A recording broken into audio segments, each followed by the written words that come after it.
What's up, guys? I am downtown Wilmington right now, really for no other good reason than I just wanted to have like a cool city skyline in the background while I did this video. That's literally it. But hey, today I want to talk to you guys about this idea of joy. If you got on the Zoom call last week, we talked about anxiety, and that's because I'm in this little series right now that I am calling the COVID Survival Guide, okay? Because COVID has been crazy, 2020 has been crazy, our lives have just been like ripped apart, and life is nuts. So last week we talked about anxiety and how to overcome that and how to kind of move beyond that. And if you want to talk more about that, you want some more insight on that, please feel free to reach out to me, DM me on the Instagram, send me a Facebook message, send me a text, whatever. I would love to talk to you more about how to deal with anxiety if you missed that last week.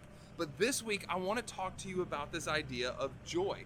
Like we've already said, 2020's nuts, and it's hard to sit here and try to figure out, well, how can I be happy right now, right? Like, with everything kind of upended, like school, you guys started school a couple weeks ago. School is crazy right now. For some of you, it's online and Zoom keeps crashing. All the different online programs keep crashing. I've heard so many stories about how I'm not able to log on. And like, if I can't even do my schoolwork, which, you know, some of you guys like probably don't want to do anyway, but like still, you know, you got to do it. And it just adds to the stress and it adds to us not being happy. So what do we do?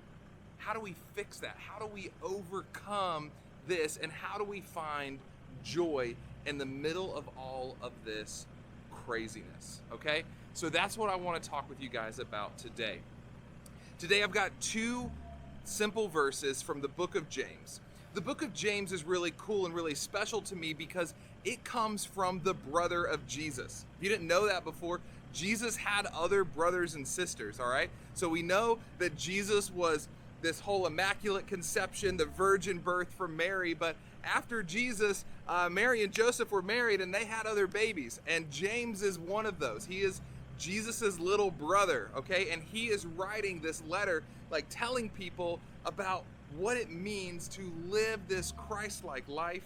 And this book is often compared to the book of Proverbs. They call this the Proverbs of the New Testament because it's so full of wisdom, okay? And the Proverbs are known for that wisdom. So we're just going to look at two verses real quick in the first chapter of the book of James, and it says this. It says, "Consider it pure joy, my brothers and sisters, when you face trials of many kinds." Did you catch what James said right there? He said, consider it joy. Consider it, be happy about this. Be joyful when you face trials. So James, you're saying that when COVID hit and school got canceled and then Zoom got canceled and then whatever else is going to happen, 2 hurricanes at once in the Gulf, we're supposed to consider it joy? Okay, all right, what are we getting at here? He says, because you know that the testing of your faith produces perseverance. Let perseverance finish its work so that you may be mature and complete, lacking in nothing. So this is an interesting passage. It says, count it a joy when we're facing trials. So what we need to do is not necessarily be like, oh man, life sucks, this is great, right? Like that's not what it's saying. But it's saying, okay, what are the good things that we can be looking for? Just like we talked about last week, Paul told us when we're facing anxiety that we need to focus on the good, focus on the positive. There is still good and positive things that we can be focusing on right now, but we just have to make the conscious decision to do it, okay?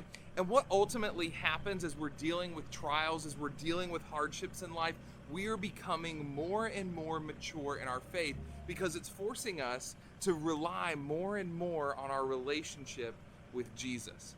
And that is the most beautiful thing in the entire world. The fact that we are able to have this relationship with Jesus.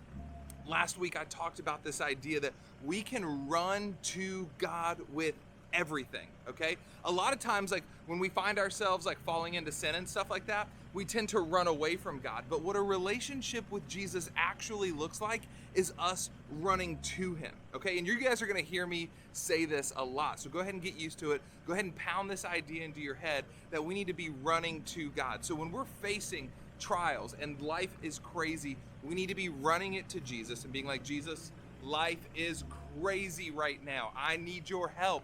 I need you to help me find the joy, because sometimes we have a really hard time finding that joy.